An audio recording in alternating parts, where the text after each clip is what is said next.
मैं इमरान खान हूँ। ये खबरें बहुत तेज़ी से फैल रही हैं और फैलाई जा रही हैं कि अमेरिका और ईरान के बीच में बातचीत हो रही है। देखें, अमेरिका ने ये दावा किया है कि ये बातचीत का आगाज़ अमेरिका की जानिब से नहीं किया गया, ये आगाज़ ईरान की जानिब से किया गया। अब इसके अंदर डोनाल्ड ट्रंप का जो स्टेटमेंट है, डोनाल्ड ट्रंप ने कहा कि जब मैंने धमकी लगाई कि मैं बहुत बड़ी तबाही फेरूंगा और मैं बड़ा ज़ोरदार हमला करके इतनी बड़ी तबाही फेरने वाला था कि ईरान को अपना एनर्जी का इंफ्रास्ट्रक्चर वापस बहाल करने में कई साल लग जाते, और यह भी दावा किया कि 10 अरब डॉलर भी लग जाते, यानी बहुत बड़ा नुकसान डोनाल्ड ट्रंप के मुताबिक ईरान का होने वाला था।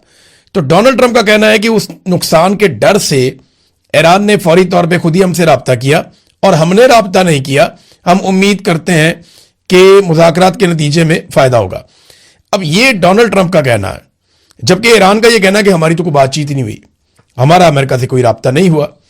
अब खबरें ये आ रही हैं कि पाकिस्तान को, तुर्की को और एक मुल्क है ओमान, इन 3 मुल्कों का किरदार बताया जा रहा है, मिस्र का किरदार भी बताया जा रहा है कि इन ममालिक ने कुछ रोल अदा किया है अमेरिका और ईरान के बीच में जंगबंदी का। लेकिन क्या वाकई जंगबंदी होने जा रही है? यह दावा भी किया जा रहा है कि एतवार की शाम को एक राब्ता हुआ है आसिम मुनीर में और डोनाल्ड ट्रंप में। अब अगर ट्रंप को पीर वाले दिन ईरान कहता है कि जंगबंदी करो, तो ट्रंप फिर आसिम मुनीर साहब से एतवार के दिन जंगबंदी के बारे में क्यों बात करता है? सवाल तो ये भी पैदा होता है। बड़ी टेक्निकल चीजें हैं, जंग के अंदर ज्यादातर झूठ ही चलता है, और डोनाल्ड ट्रंप अगर बोले तो फिर तो आपको पता है कि वो तो चीजों को बढ़ा चढ़ा देते हैं। उन्होंने तो इंडिया के 6 जहाज गिरे हुए भी 11 तक पहुंचा दिए थे। अब जो अमेरिका के गिरे जहाज, अगर उनको भी डोनाल्ड ट्रंप ऐसे ही बढ़ाए तो 50-60 जहाज हो सकते हैं। बहरहाल, ईरान के मुतालबात क्या हैं जंगबंदी के लिए और अमेरिका के मुतालबात क्या हैं जंगबंदी के लिए, यह है सबसे तगड़ी और इंपॉर्टेंट खबर जिसके ऊपर हम सबको नजर रखनी पड़ेगी। पहले देखते हैं कि अमेरिका क्या चाहता है।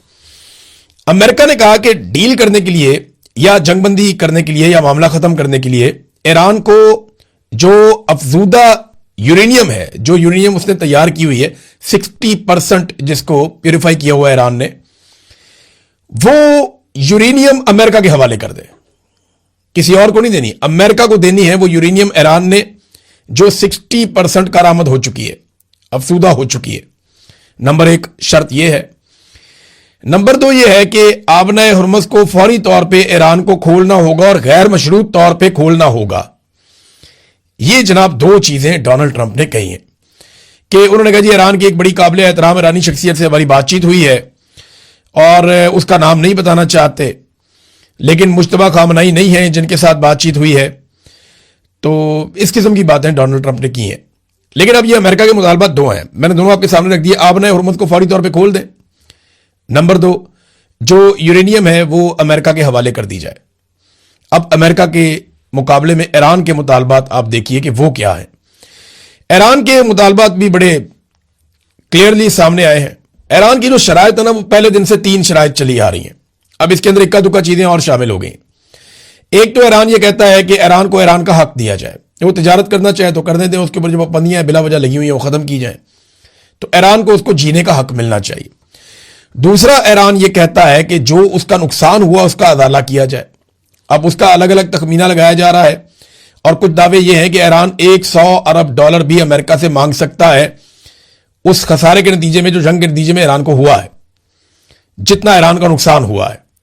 तो एक और यह है कि आबना हुर्मुज़ पे ईरान चाहता है कि उसका कंट्रोल है तो वो फीस भी वसूल करे, जैसा कि दुनिया की कई पानी के रस्तों के ऊपर ममालिक फीस या टॉल वसूल करते हैं, वैसे ईरान चाहता है कि वो भी यहां पे गुजरने वाले बहरी जहाजों से फीस वसूल करे।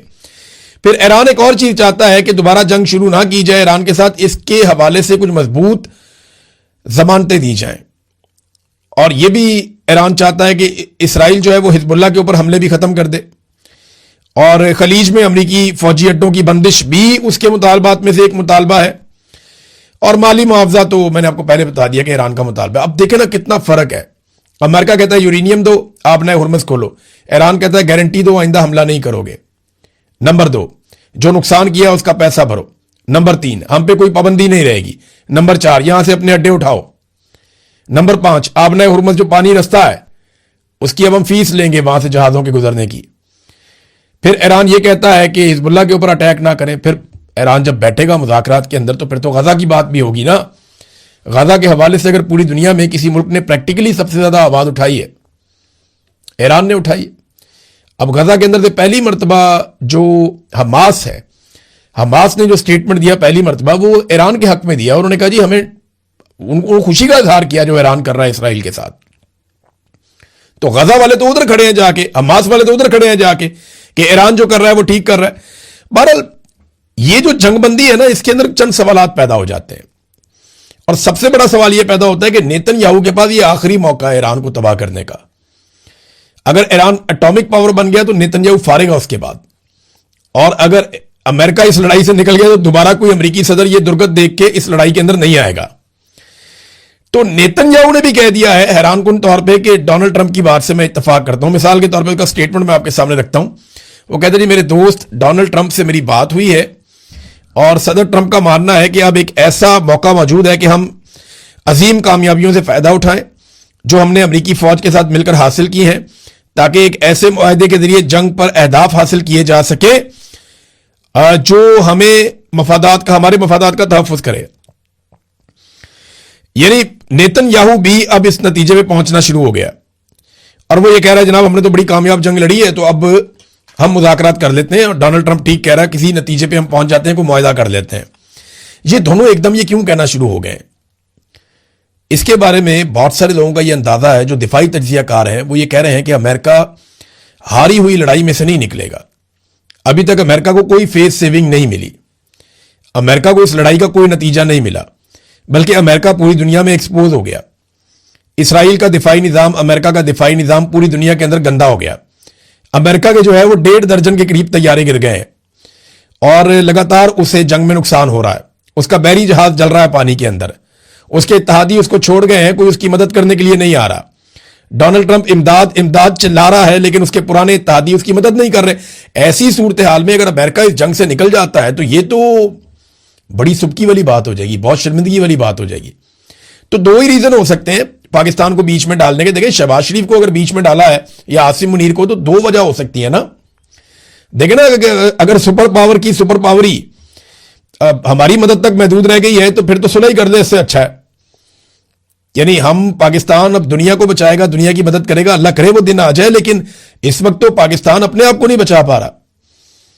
यानी हम दुनिया की सुलह कराने चले हुए हैं, पाकिस्तान के अंदर जो जंग चल रही है उसमें पाकिस्तान दहशतगर्दी की इतनी खौफनाक लपेट में है, उससे हम नहीं निपट पा रहे। हम दुनिया की हिफाजत कर रहे हैं, अपनी नहीं कर पा रहे। जो आलमी रैंकिंग आई है उसमें दहशतगर्दी में पाकिस्तान दुनिया में नंबर 1 हो गया। हालांकि हमारे पास है फेवरेट फील्ड मार्शल, किसी और के पास नहीं है, लेकिन हमारी ऐसी दहशतगर्दी में हालत हुई है, दुर्गत बनी है कि पाकिस्तान दुनिया में पहले नंबर पे आ गया है दहशतगर्दी से मुतासिरा ममालिक में। हालत हमारी ये है। तो हम अमेरिका को कैसे बचा सकते हैं? बहरहाल अमेरिका को हम पे ये तो ट्रस्ट है कि ये अपने बंदे हैं, वफादार लोग हैं, जो बात करेंगे ये वो कह देंगे जाके, और हमारे बगैर ये नहीं चलेंगे। अब या तो डोनाल्ड ट्रंप को शटअप कॉल मिल गई है कि लड़ाई से भागो, बंद करो इसको, हम नहीं लड़ सकते, या फिर डोनाल्ड ट्रंप टाइम गेन कर रहा है।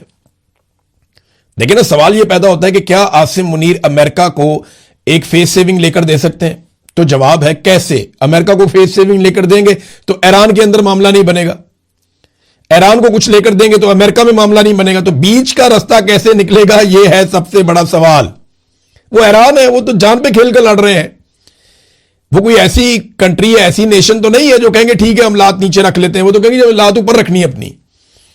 तो ये किस तरीके से करेंगे? अरबों से भी मशवरा नहीं किया जब अमेरिका ने लड़ाई की थी। क्या ये गारंटी आसिम मुनीर साहब दे सकते हैं ईरान को कि अमेरिका दोबारा अटैक नहीं करेगा? पिछली मरतबा बरतानिया, उनका जो सबसे बड़ा इत्तेहादी था, वो मुज़ाकरात में शामिल था, वो कहता हमें भी पता नहीं चला इन्होंने जाके अटैक कर दिया, अरबों को पता नहीं चला इन्होंने जाके अटैक कर दिया। तो ये शिकवा तो उनके इत्तेहादियों का भी था।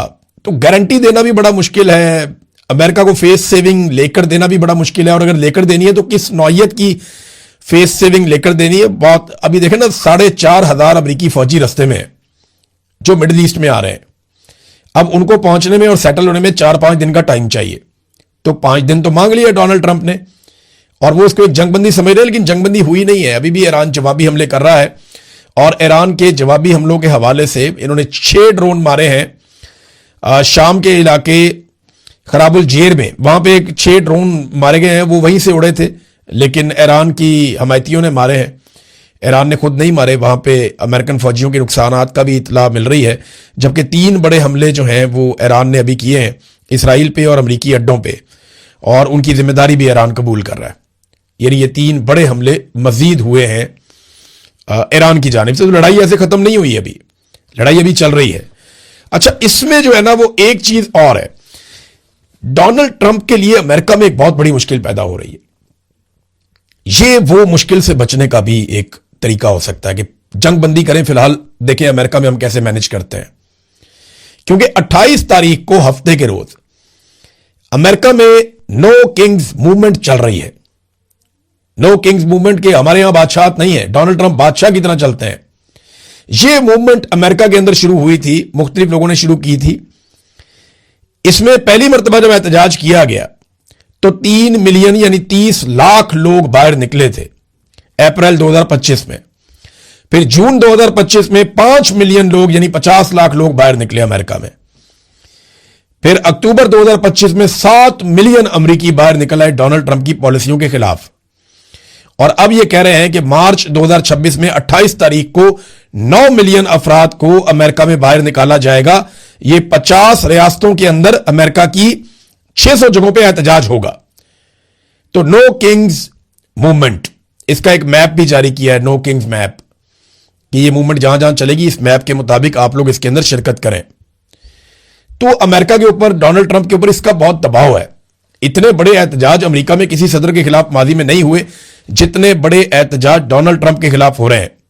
अब इनसे भी डोनाल्ड ट्रंप ने अपने आप को बचाना है, तो इसलिए शायद वो थोड़ा सा मिडिल ईस्ट से तवज्जो हटा के इस तरफ आया और फिर वापस वो लड़ेगा, क्योंकि बगैर फेस सेविंग के मुझे जाती तौर पे ऐसा नहीं लगता। देखिए, मेरा नुक्ता नजर गलत भी हो सकता है, लेकिन अमेरिका की अगर पूरी तारीख आप देखें तो वो इस हजीमत और इस शर्मिंदगी के साथ नहीं निकलेगा। वो बहुत बड़ा कोई डिजास्टर ही कराएगा अमेरिका। यहां से इस तरह अमेरिका इस लड़ाई से निकलना बहुत मुश्किल है। हालांकि हर दफा एक लड़ाई से बड़े लंबे अरसे के बाद अमेरिका बड़ी मुश्किल से ही निकला। फेस सेविंग किसी ने लेकर ही दी है तो लेकर दी है। पहले भी पाकिस्तान ने इनको अफगानिस्तान से फेस सेविंग लेकर दी थी, और अब क्या पाकिस्तान ईरान से इनको फेस सेविंग लेकर दे सकता है? देखे ना, अरब ममालिक अब तैयारी कर रहे हैं कि हो सकता है वो भी इस लड़ाई का हिस्सा बन जाए। तो अगर वो इस लड़ाई का हिस्सा बन जाते हैं 5 दिन के बाद, तो ट्रंप के लिए तो बड़ा फायदा है इसमें। और इन 5 दिनों के अंदर हो सकता है कोई बहुत बड़ा फॉल्स फ्लैग ऑपरेशन हो जाए। ईरानी ये कहते हैं कि सऊदी अरब में अरामको जो एक ऑयल फील्ड है उसके ऊपर कोई बहुत बड़ा अटैक किया जा सकता है। उन्हें इस बात का खदशा है, जो ईरानी है बार बार कह रहे हैं कि कोई ना कोई फॉल्स फ्लैग ऑपरेशन करके ये सारे हमें मिलकर पड़ जाएंगे। लेकिन देखते हैं कि क्या होता है। हमें ना सिचुएशन को साथ साथ आपको रिपोर्ट करना है। हम इसके बारे में प्रेडिक्शन कर नहीं सकते, जंग है ना, कभी पीछे हटना पड़ता है, कभी आगे आना पड़ता है। लेकिन डोनाल्ड ट्रंप ने एक चीज सीख ली है। ये अमेरिकन मीडिया में बातें हो रही हैं, वहां बहुत सारे लोग ये बात कर रहे हैं कि इन्होंने ये सीख लिया है कि कौन सा बयान देना है तो स्टॉक मार्केट ऊपर जाएगी, कौन सा बयान देना है तो स्टॉक मार्केट नीचे आएगी। ये बड़ी इंटरेस्टिंग सूरत पैदा हो गई है। ट्रंप बयान देता है कि जनाब हम 5 दिन तक कोई अटैक नहीं करेंगे, बिजली घरों पे हमले नहीं करेंगे, तो स्टॉक मार्केट में $2 ट्रिलियन का, 2000 अरब डॉलर का इजाफा हो गया। स्टॉक मार्केट ऊपर चली गई। यानी जिन्होंने भी शेयर्स खरीदे हुए थे वो 2000 अरब डॉलर का मुनाफा कमा गए। लेकिन जैसे ही ईरानी हुकूमत ने कहा कि जनाब कोई हमारे राब्ते नहीं हुए, कोई मुज़ाकरात नहीं हुआ, तो $3 ट्रिलियन मार्केट से निकाल लिए गए। यानी जो $2 ट्रिलियन ऊपर गया था वो $3 ट्रिलियन मार्केट से निकाल लिया गया। ईरान की क्रेडिबिलिटी ऐसे लगता है कि डोनाल्ड ट्रंप या अमेरिका से ज्यादा है। लेकिन सवाल यह पैदा होता है कि ये स्टॉक मार्केट के उतार चढ़ाव में इस जंग के दौरान पैसा कौन बना रहा है ना बड़ा खेल। तो डोनाल्ड ट्रंप को और उनके दोस्तों को कम से कम यह बात तो समझ आ गई है कि कौन सा स्टेटमेंट देना है तो स्टॉक मार्केट ऊपर जाएगी, उस वक्त शेयर आप बेच दें। कौन सा स्टेटमेंट देना है तो स्टॉक मार्केट नीचे जाएगी, उस वक्त आप शेयर खरीद लें। ये इस किस्म की बातें जो है बहुत सारे लोग जो इकोनॉमी को समझते हैं वो लोग कर रहे हैं। मैं कोई ज्यादा इसका एक्सपर्ट नहीं हूं, लेकिन ऐसी ही बातें हम सुन रहे हैं। नाज़रीन, डोनाल्ड ट्रंप की कुर्बत से पाकिस्तान को क्या मिला? एक बड़ा सवाल यह है। बहुत सारे लोग पाकिस्तान में बगले में जाते हैं कि ट्रंप पाकिस्तान की बात करता है, फेवरेट फील्ड मार्शल कहता है। क्या मिला? यह तो सिर्फ चंद लोगों की मौजें लगी हुई है कि उनके इक्तदार को तूल मिल गया। पाकिस्तान को क्या मिला? कोई सरमायाकारी आई? नहीं। कोई पाकिस्तान के कर्जे उतर गए? नहीं। कोई पाकिस्तान में दहशतगर्दी खत्म हो गई? नहीं। कोई पाकिस्तान में अमन सुकून आ गया? नहीं। कोई पाकिस्तान में इस्तेहकाम आ गया? नहीं। कोई बैरूने मुल्क से बहुत सारा पाकिस्तान में मालो दौलत आ गया? नहीं। क्या बाहर से बहुत सारे सयाह पाकिस्तान में आ गए? नहीं। और पाकिस्तान को कुछ टके का फायदा भी तो हो। इसका फायदा तो फील्ड मार्शल को और उनके चंद लोगों को है जो जबरदस्ती आकर इक्तदार में बैठे हुए। फील्ड मार्शल ने क्या किया, उन्होंने अपना फील्ड मार्शल का ओहदा ले लिया, ताहयात इस्तिस्ना ले लिया और 5 साल की एक्सटेंशन ले ली, फायदा ही फायदा। शहबाज शरीफ बगैर हुकूमत के इक्तदार में आगे बैठ गया, बगैर अवामी वोटों के आगे इक्तदार में बैठ गया और चौड़े होकर अपनी हुकूमत गुजार रहा है और अपने मुखालिफ इमरान खान को इन सब ने मिलकर जेल में डाला। फायदा तो इन चंद लोगों को, पाकिस्तान को तो कोई फायदा ही नहीं है। ना हमारी गुर्बत कम हुई, ना हमारी महंगाई कम हुई, ना हमारी बेरोजगारी कम हुई, ना हमारी मईशत बेहतर हुई, ना हमें दुनिया को कर्जे दे रही है, ना दुनिया को हमारी इमदाद कर रही है, ना हमारे मामला बेहतर हो रहे हैं, कुछ भी बेहतर नहीं हो रहा। तो हमें सरमायाकारी भी नहीं आ रही, तो हमें, और बल्कि अमेरिका ने इंडिया पे पाबंदी नहीं लगाई, हमारे लोगों के वीजा पे पाबंदी लगा दी। हमें तो फायदा नहीं हुआ। इंडिया को इजाजत दी कि आप रशिया से सस्ता तेल ले लें, हमें नहीं देते। यानी फायदे तो इंडिया को हो रहे हैं, हमें फायदे नहीं हो रहे। लेकिन हमारे चंद लोगों, लेकिन अमेरिकन को यह समझ आ गई है कि इनके चंद लोगों को राजी रखो, उनको इक्तदार में रखो, इनसे जो मर्जी काम करवाओ। इंडिया को आपको बड़ा बेनिफिट देना पड़ेगा अगर उनके साथ आपने ताल्लुक चलाना है तो ये मिलिट्री एस्टेब्लिशमेंट की हरकतों की वजह से ना हमारी फौज भी बदनाम होती है। ये देखे ना, ये एक वीडियो मैं देख रहा था अस्तोर में, ये छोटी सी वीडियो दिखा भी देते हैं आपको, एक क्लिप थोड़ा सा। अस्तोर में पाक फौज के हक में एक शानदार रैली निकली है। इसमें जनाब 2 थानों की पुलिस है, साथ कोई सिक्योरिटी के लोग हैं, दूसरे सादा कपड़ों में कुछ सरकारी मुलाजिम भी हैं और चंद सहाफी भी हैं। और ये 3 या 4 बंदे हैं जिन्होंने रैली निकाली। जो असल जो रैली निकालने वाले बंदे हैं वो 3 या 4 हैं। यानी अगर 3 और 4 बंदों ने रैली निकालनी है पाक फौज के हक में, ये हालात पहुंच गए हैं, तो पाकिस्तान की मिलिट्री एस्टेब्लिशमेंट को बैठ के सोचना पड़ेगा कि इतनी कुर्बानियां देने के बावजूद ये फौज के साथ उन्होंने किया क्या, कितनी बड़ी ज्यादती की फौज के साथ। और ये सब सियासत में गैर जरूरी मुदाखलत की वजह से, वो काम करने की वजह से जो इनके करने का नहीं था। भाई इनके करने का काम था दहशतगर्दी खत्म करते, पाकिस्तान को दुनिया में नंबर 1 बना दिया दहशतगर्दी में। इन्होंने जो काम करने वाला था वो किया नहीं, और जिस काम में हाथ डाला उसमें पाकिस्तान को डुबो दिया। मईशत में हाथ डाला, SIFC का सफेद हाथी बनाया, तबाही फेर दी, कोई चीज ठीक नहीं की। और हालात ये हैं इस वक्त नाजरीन, जो मैं अब आपको बता रहा हूं कि पाकिस्तान में लुटमार कैसे हो रही है। फैसल मस्जिद इस्लामाबाद, ये मैं इस्लामाबाद के सहाफियों को कह रहा हूं, जरा थोड़ा सा ना आप जाके इंक्वायरी करें। इस्लामाबाद के जो मेरे दोस्त हैं सहाफी, मैं उन्हें मौका दे रहा हूं कि वो जाके इसके ऊपर इंक्वायरी कर लें, वरना चंद दिनों के अंदर मैं ये सारी खबर देने वाला हूं। फैसल मस्जिद के पास E7 में डॉक्टर अब्दुल कदीर खान साहब, जो मोहसिन पाकिस्तान है, जिन्होंने एटम बम बनाया था, उनके जेर इस्तेमाल एक सरकारी घर रहा है। अच्छा बड़ा घर है, खूबसूरत। इस घर का किराया भी है ना 15-20 लाख रुपया महीना किराया होगा इसका, शायद इससे भी ज्यादा हो। बड़ा जबरदस्त घर है। वो घर इस वक्त रेनोवेट किया जा रहा है, धड़ाधड़ उसके अंदर सजावट हो रही है, कीमती सामान जा रहा है, और किसी खास शख्सियत के लिए उस घर को रेनोवेट किया जा रहा है। वो जो खास बड़ी शख्सियत है ना, वो रोजाना की बुनियाद पे जाके वहां पे अक्सर वहां जाके विजिट करके देखती भी है कि मेरा घर कैसा बनाया जा रहा है। तो बहरहाल ये आप चेक कर लें। और एक और चीज भी देख लें कि F6 में आईनी अदालत के जजों को करोड़ों रुपए के प्लॉट बांटे जा रहे हैं। इनसे काम क्या लेना, आप सारे अच्छी तरह जानते हैं। इनसे यही काम लेना ना, नाइंसाफी करवानी है, जो इन्होंने की है पहले भी। किसी की नशिस्तें किसी को दे दी, मिलिट्री कोर्ट्स के अंदर वो दें सजाएं आप लोगों को, तो ये इस तरह ज्यादती है ना ये। फिर एक बहुत बड़ा जज है नाजरीन, बहुत बड़ा जज है पाकिस्तान का, आप समझ जाएंगे कौन है। उस जज का बेटा इस्लामाबाद में और अपने कबीले के बीच में, वो अक्सर जगहों पे जहां बैठता है और बैठ के उसका बेटा ये कहता है कि मेरे बाप ने कबीले की रवायात को उड़ा दिया है, हमारी नाक कटवा दी है, मेरा बाप ने कंप्रोमाइज किया है, ये बहुत बड़ी ज्यादती है। वो बेटा है अपने बाप के बारे में, और बाप कितना बड़ा जज है, कितने बड़े जज के बेटे ने उसके बारे में हर जगह बैठ के वो ये बातें कर रहा है, अंदाजा करें आप। एक और जज है, वो भी बहुत बड़ा जज है, जनूबी पंजाब से इसका ताल्लुक है, आपको आइडिया हो जाएगा।